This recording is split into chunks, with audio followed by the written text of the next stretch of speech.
name's Sean Connors, this is Outsiders, and this is DM's Tips number 4.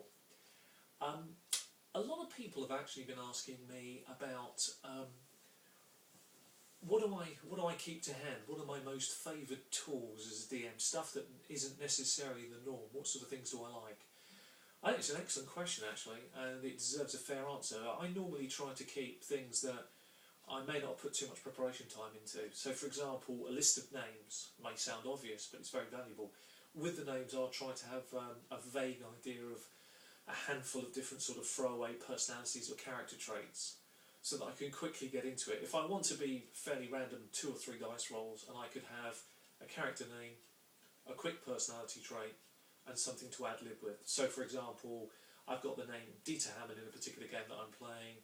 I know that he's quite shy, maybe a bit nervous, and underneath it all, that's really not what he's like at all. He's just portraying that. So I've just got a personality gauge that I actually use, and then I'm able to play that across.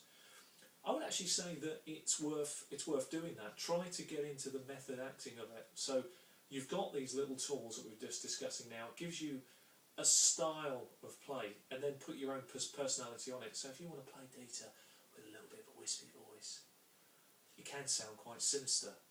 If you prefer to play him with, well, I'm not really too sure actually, to be honest with you, I don't really know. He can come across as a little bit shy, maybe a little bit odd. Or you can play him much more aggressive, more confident. Well, of course, follow me, I know exactly what I'm doing, come on. You know, it's however you want to play it. But as a guide, it's excellent, because if you've got those notes in front of you when the players next meet him, you'll have already got the name, you've got the personality, and you've already introduced the character. It's amazing how many times over the course of my role-playing career as a DM, personalities that were minor when they were first encountered by the players become something much more significant later. And this is the interesting thing, and I'm going to come to about designing on another day now, about how I design a game, a story, and you'll get to see more and more why these small tips are particularly applicable. And you will find sometimes that these little NPCs, these non-player characters that you create, can become reoccurring good guys, but equally you might stumble onto something where they become a reoccurring bad person for lots of different reasons, and they become the most memorable characters that you had.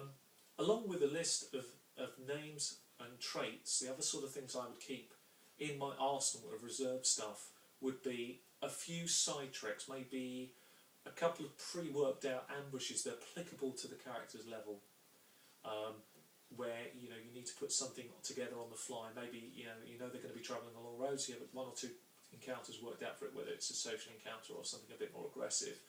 But you have that worked out.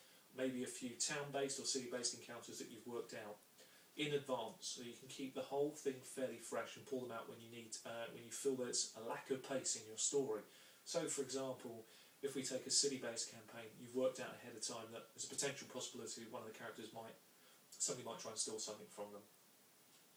There's a possibility that while they're in town, they're approached by somebody else with another job offer, even if they're doing something else.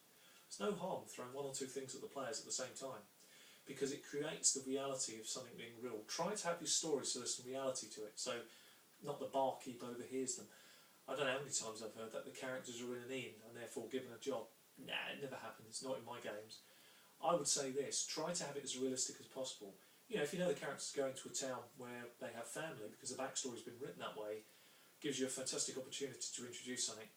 Oh my god, we were aware that so-and-so went missing just the other week. We've heard that there's been bandits attacking the road down that way. Maybe it's them, maybe they've got him. Can you help? It can give the characters 2 or 3 moral quandaries at the same time, because you've brought it alive, because you've not forgotten those details. So I would always do those sort of things. Now there's far more to this than meets the eye, but that again will be for another show. Anyway, my name's Sean Connors. This has been DM's Tips 4.